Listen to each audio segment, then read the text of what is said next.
Добро вечер на сите во 10-та емисија на првиот синдикален подкаст Независна зона. Во 10-та емисија наш вечерашен гостин Кристина Ампева, активистка за остварување на правата на работниците во текстилната, кожарската и чевларската индустрија и председател на Сдруженијето Гласен текстилец. Добро вечер и добро дојдовте. Добро вечер, фала ви за покана. Драго ми е што сум тука меѓу другари, пријатели. Инаку само една поправка.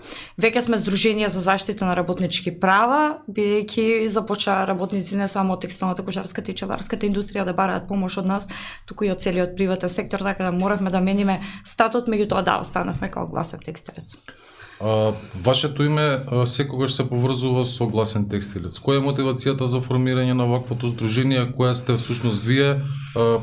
Едноставно, од каде започна целата оваа приказна?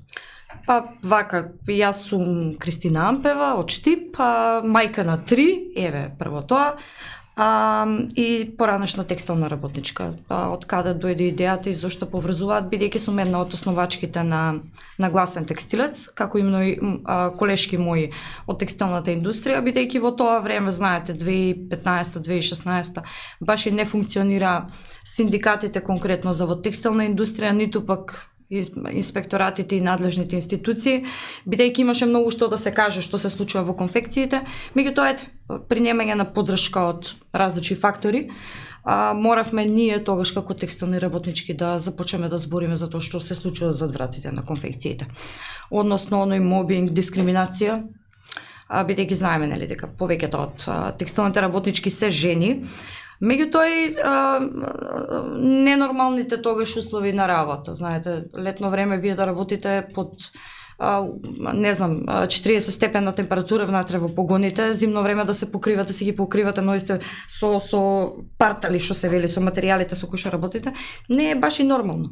Дополнително тогаш немаше ни минимална плата за текстилните работнички, секој пат нели беа оценувани со поставување на норма за нели да ги следо, што тоа беше всушност нашата и прва битка за која што подоцна синдикатите поднесоа иницијатива до Уставниот суд, меѓутоа ние го таргетиравме тоа со нашите адвокати, правниот тим, како проблем поради кој што нели зимавме тогаш, иако платата за останатите беше 10.000 денара, за нас зошто ние смеевме да земеме плата од 100 евра или 150 евра максимум.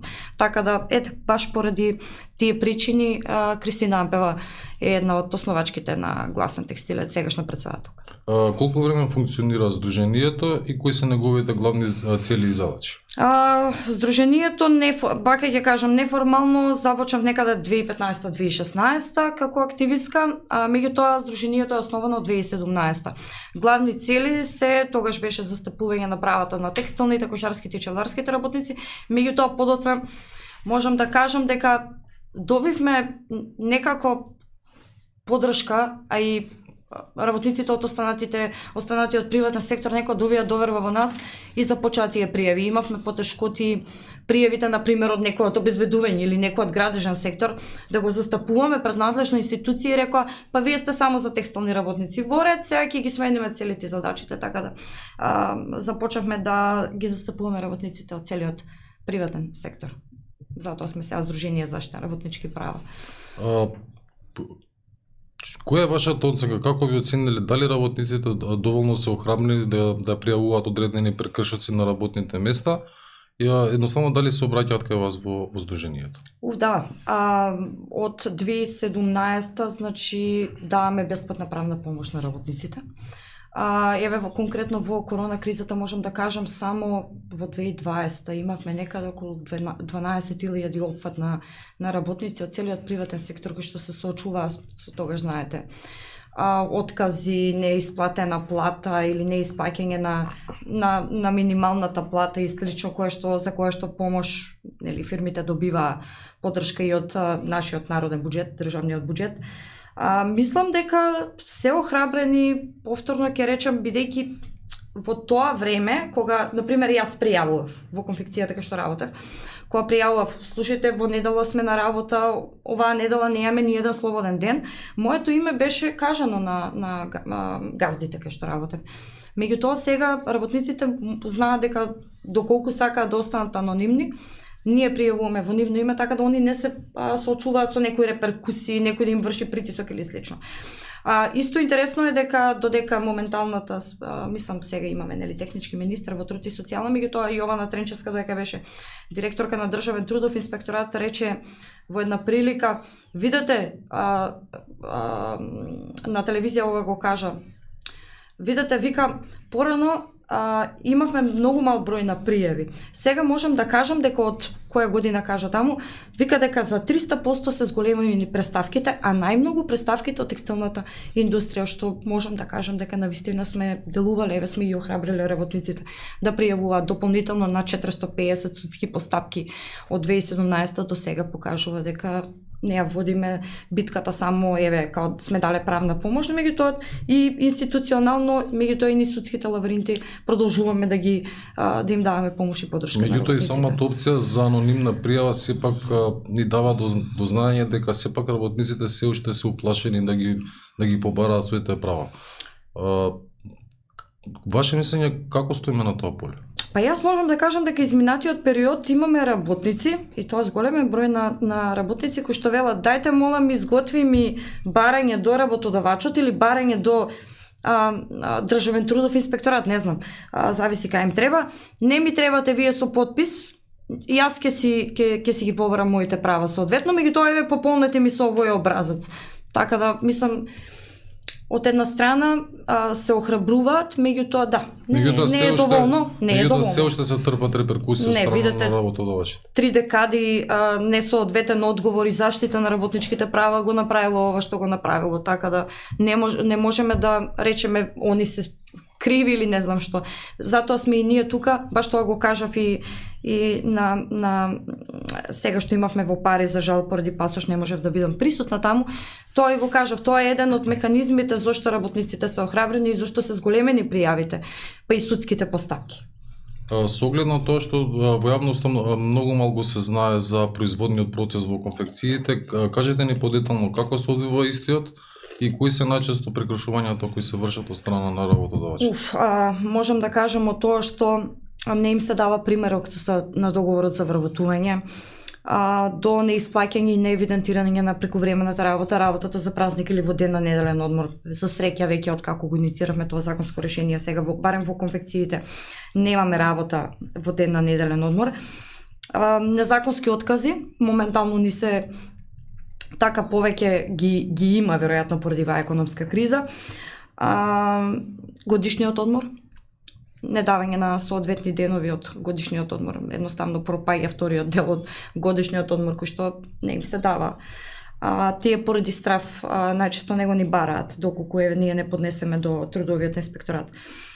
Дополнително се прават некои чудни трансформации на договорите без да има подпис на работниците, односно се очигледно се фалсификува подписот на работниците, односно се прават од неопределено, знаеме дека тие работници биле на договори на неопределено работно време, меѓутоа гледаме во МД на М2 дека има сега се на определено работно време. Нели се со цел да ги отпуштат полесно без да исплатат соодветно откази поради деловни причини со кои што моментално се соочуваат де факто работодавачите, барем од текстилната индустрија, па и останатиот приватен сектор. Кога веќе ги спомнавте овие проблеми, кажете ми дали се уште постојат предизвици во основ на трудничкото боледување, дали се почитува и дали се генерално подобрени условите во самите конфекции? Сепак во минатото сме слушале за нечовечки услови за работа. Па видете се, благодарение на добрата соработка што ја изградивме низ годините со Државниот трудов инспекторат и секторот за безбедност и здравје при работа, можам да кажам дека брзо и ефикасно се делува по добиена преставка од гласен текстилец до надлежната институција. Сега мислам дека помина времето кога можеа да прават што сакаат работодавачите, меѓутоа имаме и позитивни примери со кои што можеме да се пофалиме во делот на почитување на работнички права, во делот на плати многу повисоки од законски гарантираната минимална плата со кои што се фалат нели партии и власти кои да е.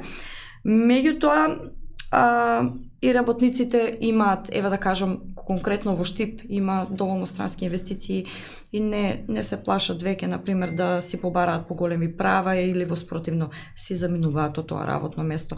Полошо е во градовите во крајниот исток, можам да кажам таму, па дури и во полошкиот регион. таму некако потешко е, овде имаме доволно побарување на пазарот на труд и не толку ги трпат секакви прекршување на нивните права во однос на трудничкото.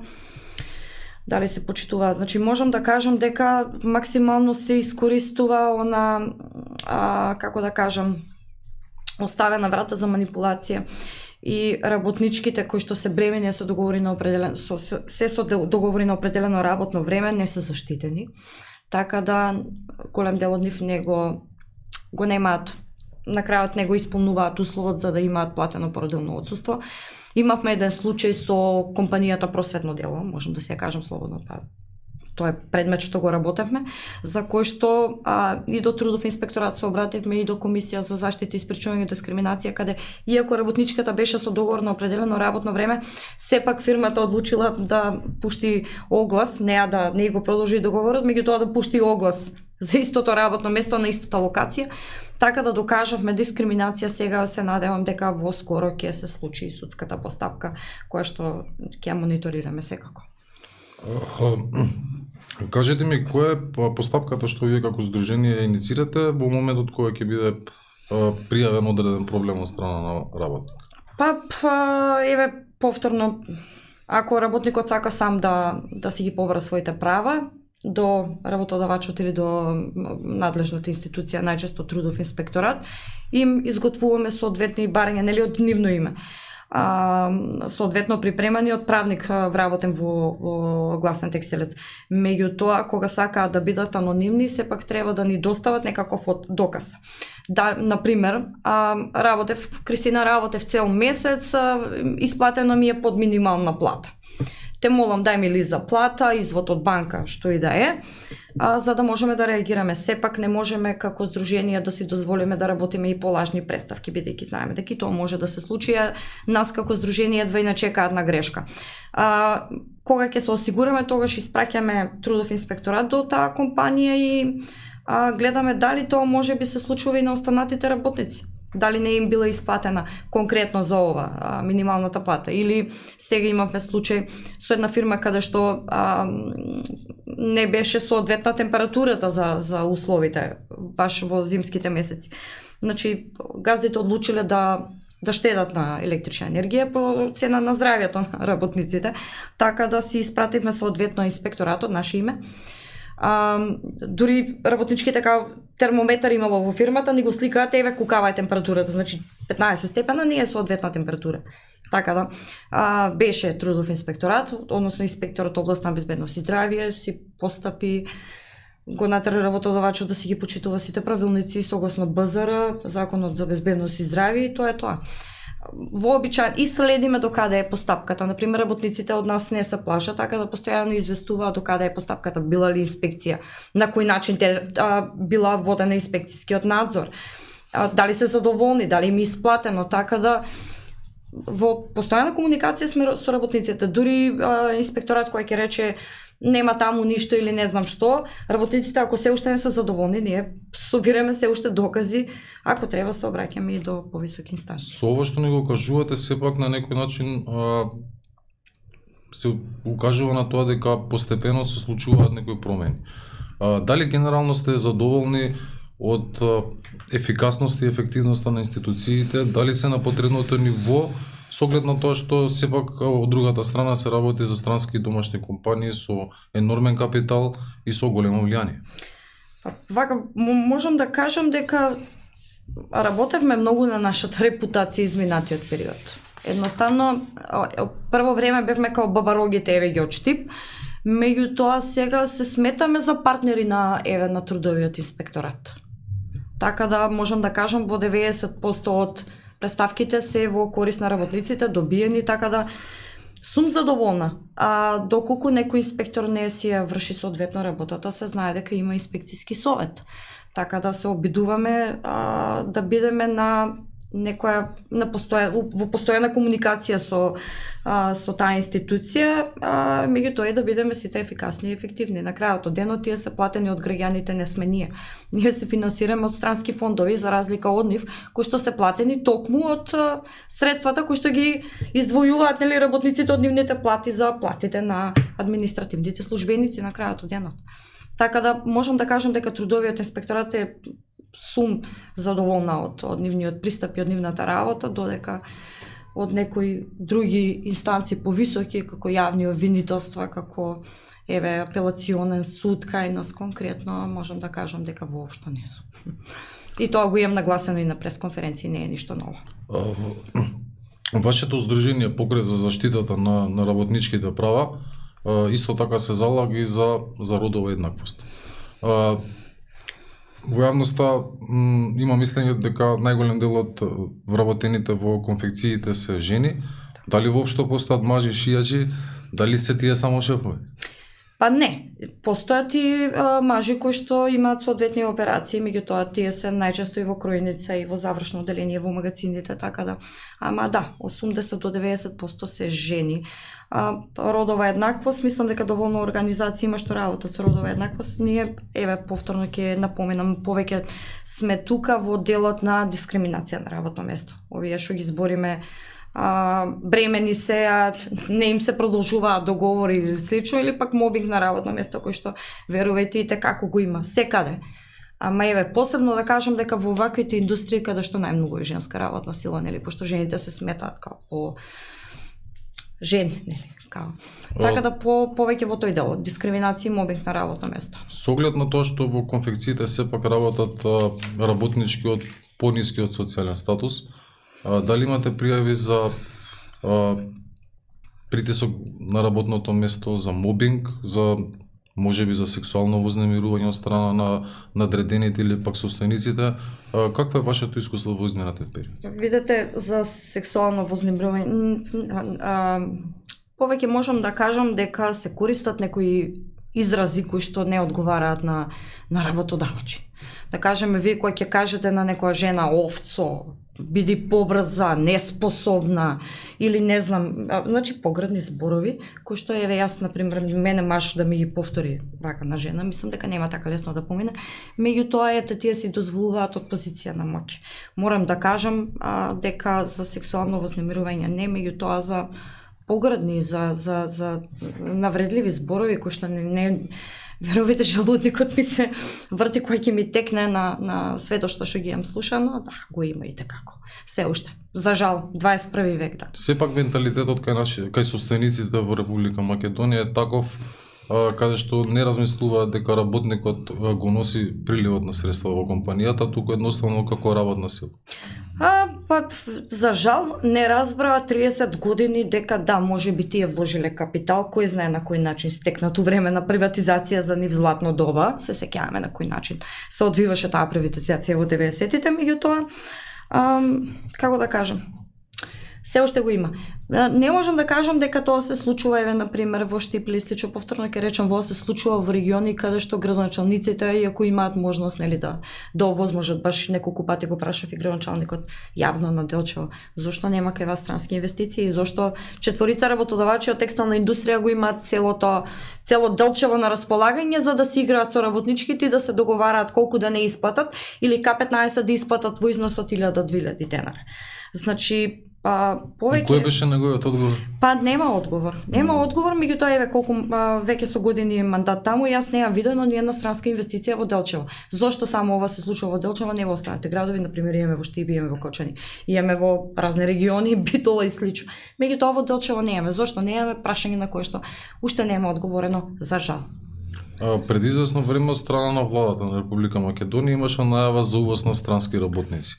Дали ова се реализираше, дали такви работници веќе има во Република Македонија?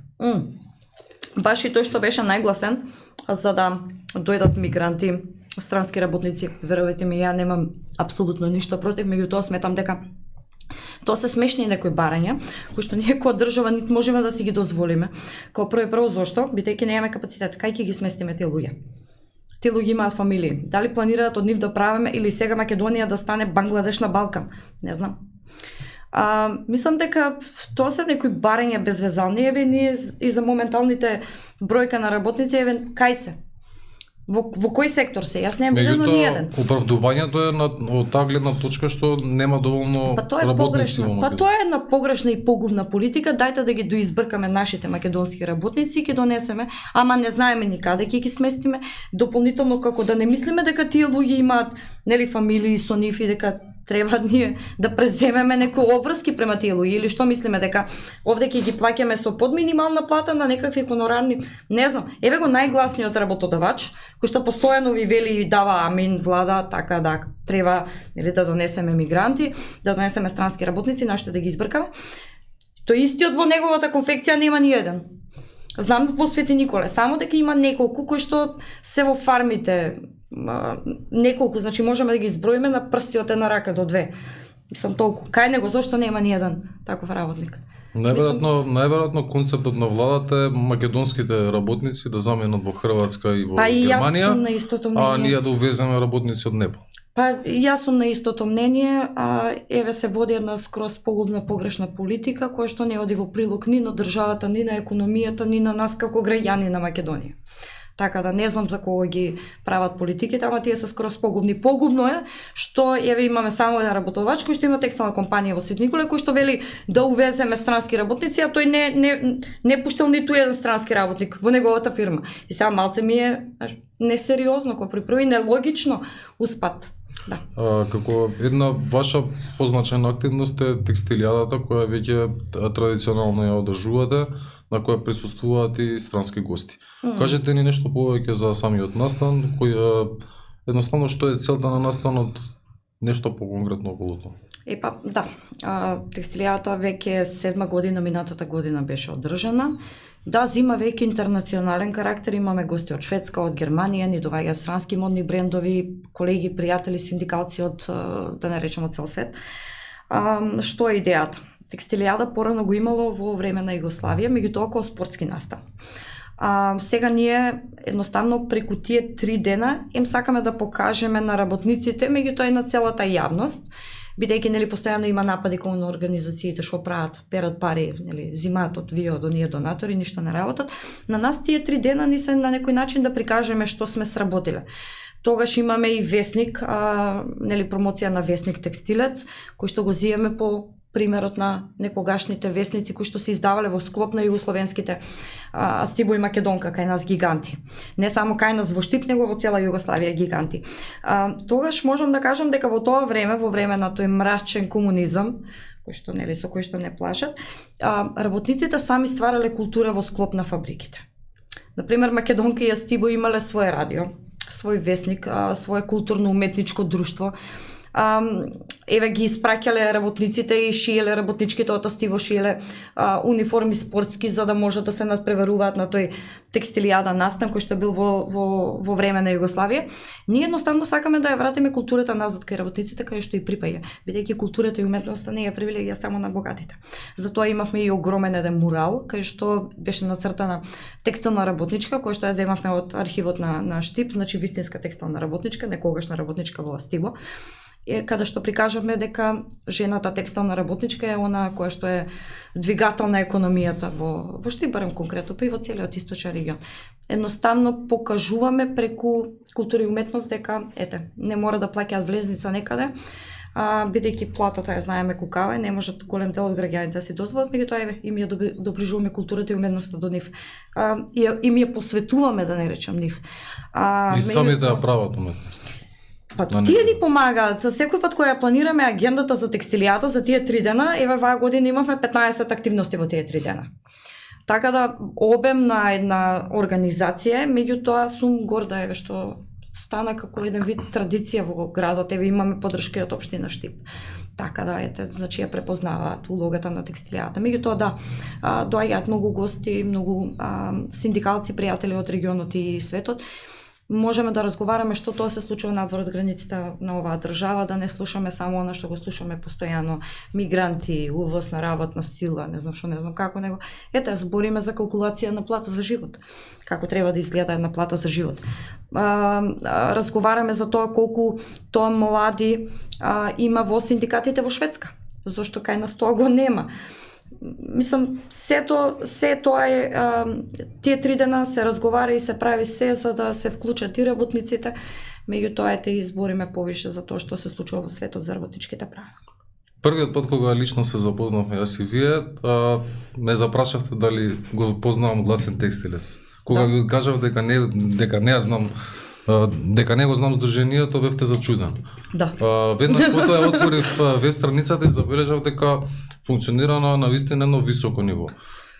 На македонски, на англиски јазик, постирано е сите ваши проекти, активности. Кажете ни... И транспарентно. Токму така. Кажете ми по-конкретно околу правењето на проектите. Тие се финансирани од страна на невладени организации, од страна на невладени фондации. Кажете ни по-конкретно за каков тип на активности се работи, каков тип на проекти, кои се целите, што целите со тие проекти? Па, зависи, секој различно. Вообичаено, за жал не сме препознати од македонските фондации, за жал сме препознати повеќе од шведски фондации. Еве да кажам дека Олаф Палме центар не финансира со години. Значи не е само како финансиер, него навистина партнери од кои што имаме многу да научиме. Квина Телквина фондација тие работат за промоција и унапредување на правата на жените.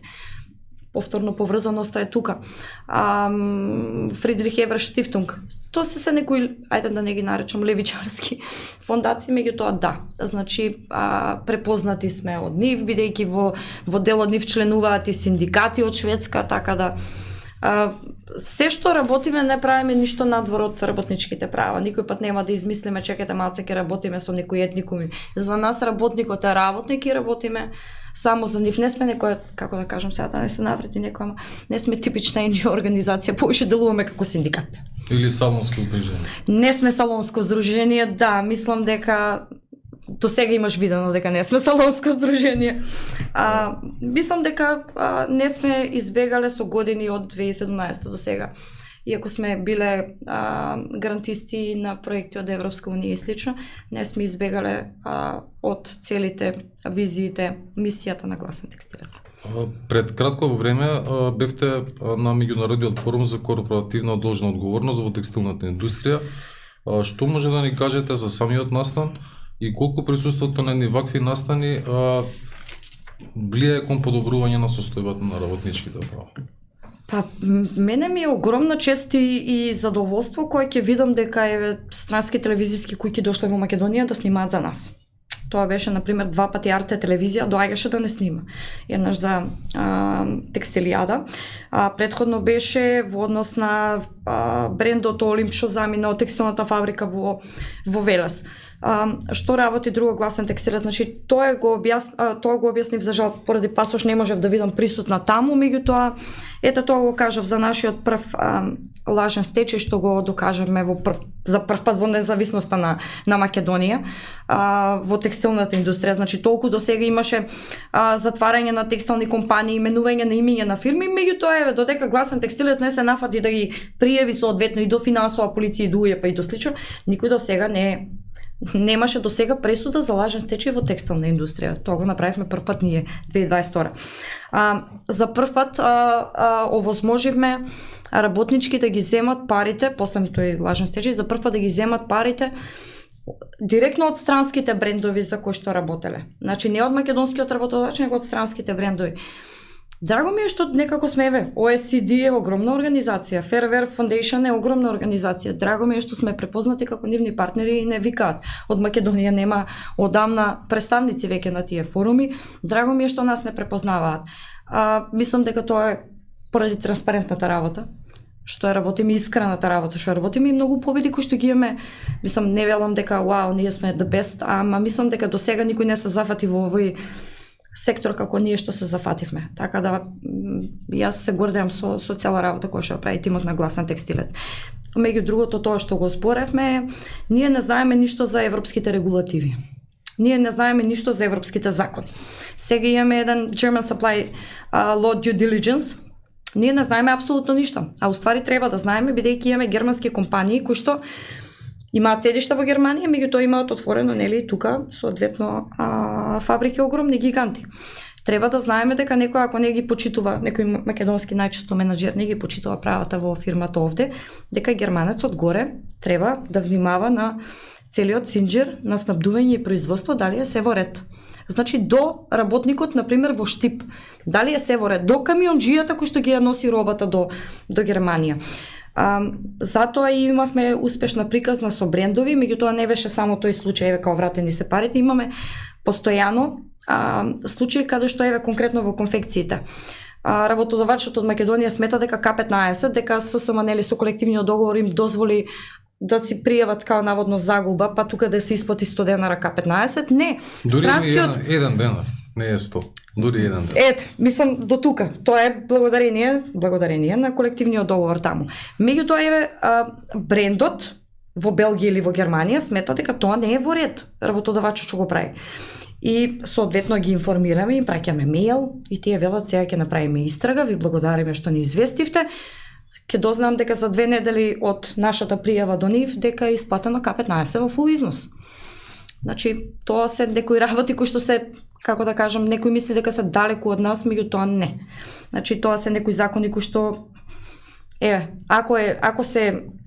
ако не сме во Европска унија, баш тоа и го нагласив на тој форум, многу од тие законски регулативи не наследуваат, мислам, нели, пошто не сме ЕУ членка.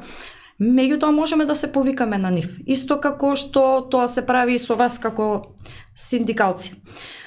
Кога државата ќе реши да удри по вас или одреден министер или одреден функционер или што и да е, значи некаде таму постојат луѓе кои што може да ни помогнат. Мислам, сето тоа влегува некаде во репорти. Тоа е некоја, како да кажам, придобивка од тоа да си во граѓанска организација. Мислам, ги знаеш тие луѓе, ги знаеш тие директиви, ги знаеш, мислам, имаш постојана комуникација, англискиот ти оди окей, проекти знаеш да пишеш. Тоа е единствена предност што можам да кажам дека имаме ние како граѓански организации. Странските асоциации влијаат кон македонското законодавство. Односно се испраќаат препораки за промена на одредени закони. Секако, еве конкретно за вој германскиот закон, кога се донесе минатата година не беше баш апликативен, меѓутоа по барање на ваквите граѓански организации кои што сме од земји како например Западен Балкан, гледам дека ја проширија можноста да може да делуваат до тука. Значи, намалија бројот на работници, пред тоа беше као некои 1000 работници треба да има во таа земја или не знам што како беше, за да може да побараме некои одговорности од нив. Сега се смалуваат критериумите за да можеме и ние да ги користиме. Меѓутоа, нели, ако претендираме да бидеме земја членка на ЕУ, што чисто сумљам со вакви политики и ваква корупција, меѓутоа, еве, ако се стремиме да бидеме земја членка на ЕУ, треба да ги вметнуваме тие ЕУ директиви, ЕУ закони во нашето законодавство. Како дел од вашето синдикално делување, честопати можете да бидете видена во друштво на политичари, пратеници, амбасадори со наразличен профил на политички активни личности. Дали се соочувате со политичко етикетирање во смисла дека припаѓате на една или на друга политичка опција и дали воопшто во Република Македонија луѓето сваќаат што навистина еден синдикалец или човек кој се бори за работничките права? Па да, имаше многу провирање, имаше многу луѓе сакаат да ме обојат во некоја конкретно мене, нели мене ако ме обојат го обојали издруженијето де факто, нели јас сум председателот. Меѓутоа неуспешно. И баш некој пат се смеја, викам, имам криза на идентитетот, дали сум ВМРО, дали сум СДС, дали сум левица, викам, уште дуи фали, до тука е. Меѓутоа не успеваат.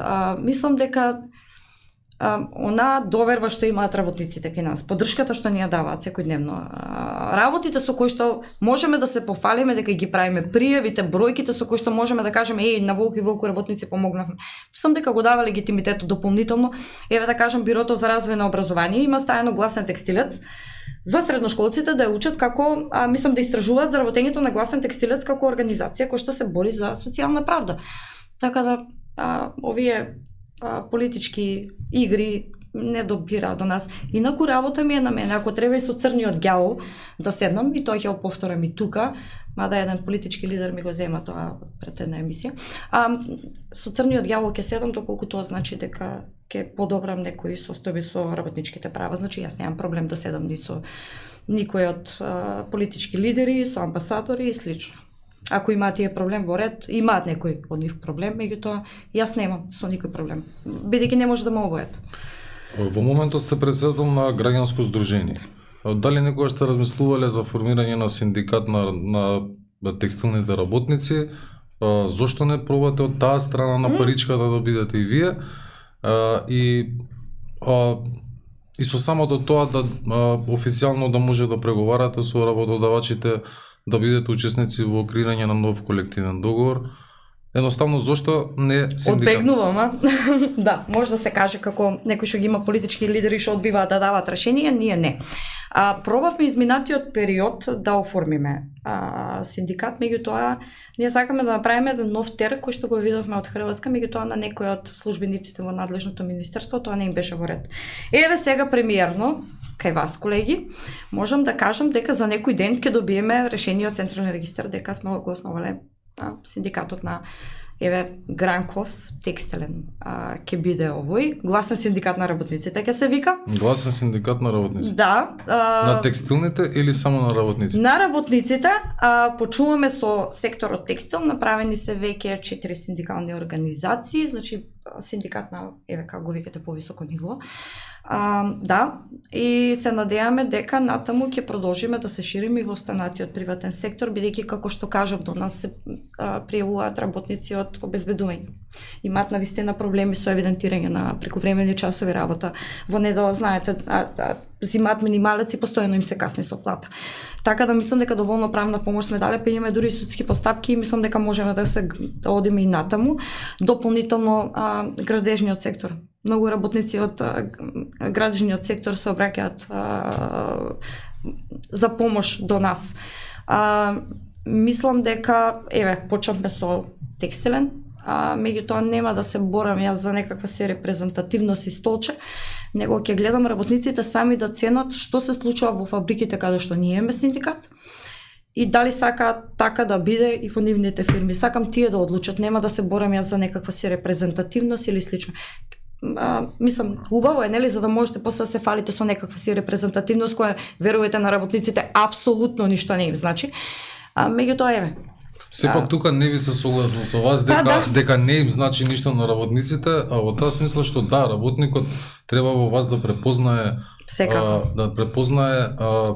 желба за нешто да промените, а самата репрезентативност сепак е значајна со оглед на тоа што ќе имате право договор да подпишувате. За жал, вие сте сведоци што се случува во вашиот сектор.